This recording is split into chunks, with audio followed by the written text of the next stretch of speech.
Halo guys, welcome back to Kuku Sumsu.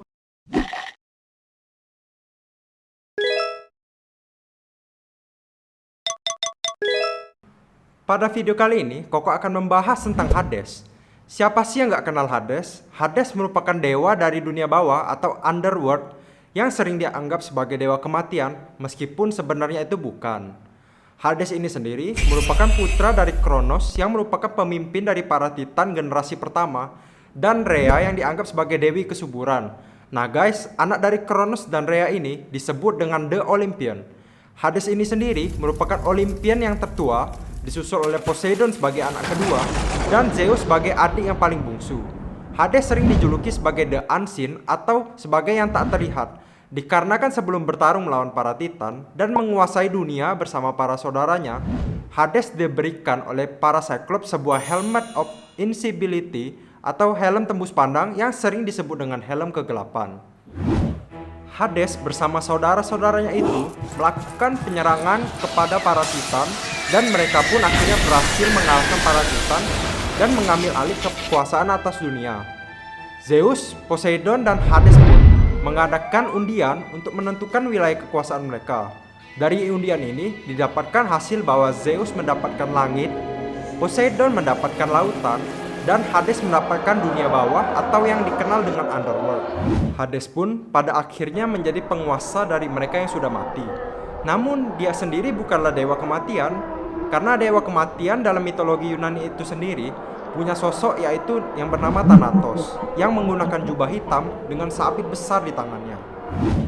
Hades ini digambarkan sebagai sosok yang pemurung, yang mungkin hal ini disebabkan karena dia itu tinggalnya bareng arwah-arwah ya guys. Nah, Hades ini menggambarkan ketegasan, sehingga sulit sekali untuk diajak berkompromi soal kematian.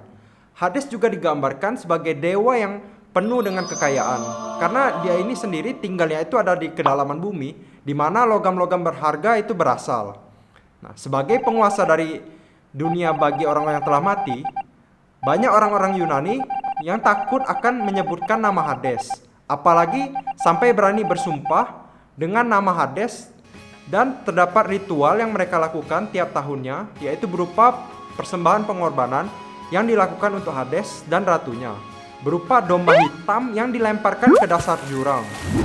Underworld atau dunia bawah, di mana tempat orang-orang yang telah mati bersemayam, terdapat beberapa bagian, di antaranya itu Asphodel Meadow, Elysian Field, dan juga Tartarus. Nah, Elysian Field sendiri ini merupakan tempat bagi jiwa-jiwa orang yang baik selama masa hidupnya. Kurang lebih ini seperti surganya bagi orang Yunani kuno. Yang kedua itu ada Asphodel Meadow, adalah tempat jiwa-jiwa yang seimbang, di mana orang-orangnya itu nggak terlalu baik dan juga nggak terlalu jahat. Mereka jadi hidup di tempat yang penuh dengan bunga asphodel, dan hidup mereka di situ hanya datar dan biasa-biasa saja. Sedangkan Tartarus merupakan tempat yang mirip seperti neraka, yaitu tempat siksaan bagi mereka yang berdosa, dan bahkan para Titan ini yang berhasil dikalahkan oleh The Olympian ini tadi, itu juga dikurung di Tartarus ini di bagian yang paling dasar. Underworld ini sendiri dipisahkan dengan dunia makhluk hidup oleh 5 buah sungai.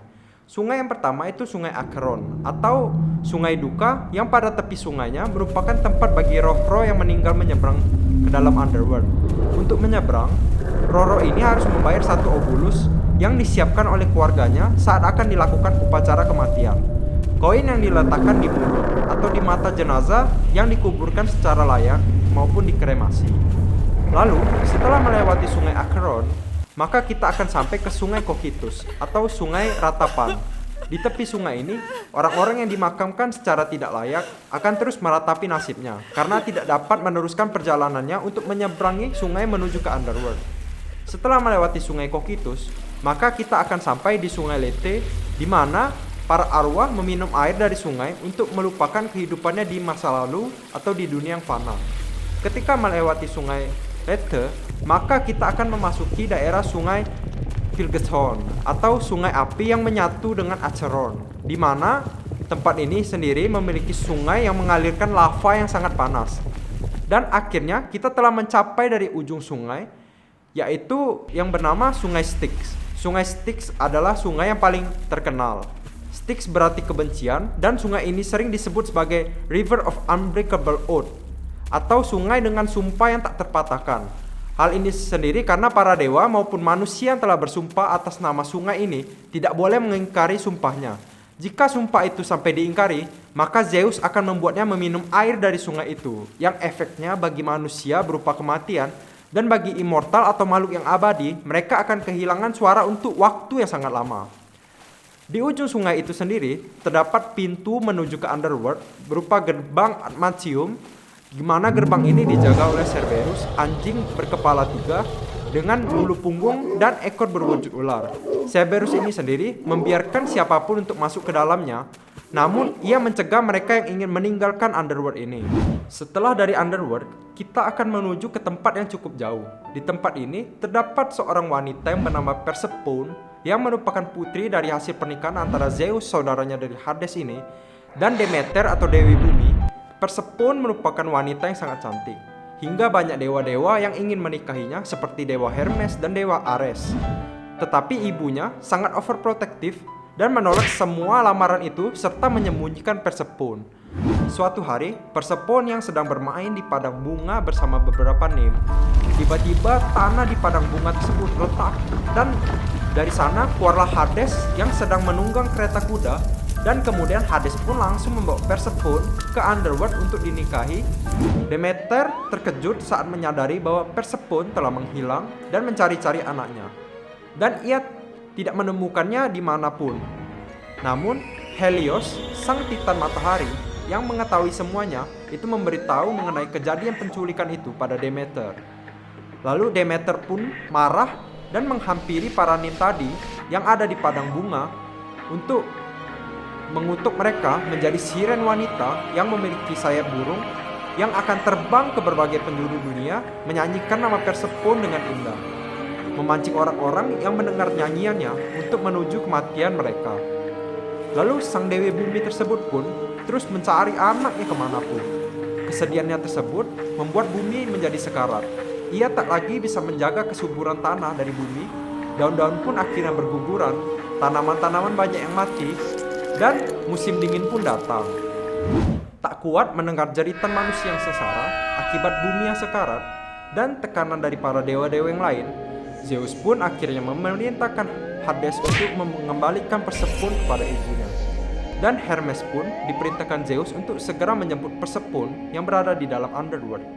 Tetapi sebelum Hermes ini sampai untuk menjemput Persephone, Hades membuat Persephone memakan 6 butir biji delima yang berdasarkan aturan takdir, orang yang telah makan makanan dari dunia bawah itu harus tinggal di sana selama-lamanya. Tetapi karena Persephone hanya memakan sebagian dari buah delima itu, maka hukum yang berlaku hanyalah bahwa Persephone harus tinggal di dunia bawah atau underworld selama 1 bulan setiap tahunnya untuk setiap butir biji delima yang ia makan. Karena Persephone ini hanya makan 6 butir biji delima tersebut, sehingga ia pun harus rela untuk tinggal di dunia bawah itu selama 6 bulan setiap tahunnya. Lalu, ketika Persephone ini kembali ke pelukan ibunya Demeter, dia pun sangat senang dan bumi kembali hidup. Nah, lalu tanaman-tanaman ini tumbuh di mana-mana, musim dingin pun berakhir. Lalu, legenda inilah yang dianggap menjadi cikal bakal atau asal muasal dari terjadinya 4 musim bagi masyarakat Yunani kuno, yaitu ketika Persephone harus tinggal di dunia bawah atau underworld yang membuat Demeter merasa sedih dan kesepian sehingga bumi pun mengering dan mendingin. Musim gugur dan musim dingin pun terjadi. Dan ketika Persephone kembali, maka musim semi pun akan datang dan tanaman pun akan kembali. Sekianlah teman-teman mengenai kisah mitologi mengenai terbentuknya 4 musim menurut mitologi Yunani. Kalian boleh komentar di bawah mengenai kisah-kisah menarik lainnya yang ingin Koko bahas di video-video berikutnya. Jangan lupa juga untuk klik tombol like, comment, share, dan subscribe channel ini. Lalu, see you guys on the next video. Stay watch our next video and drink your cocoa.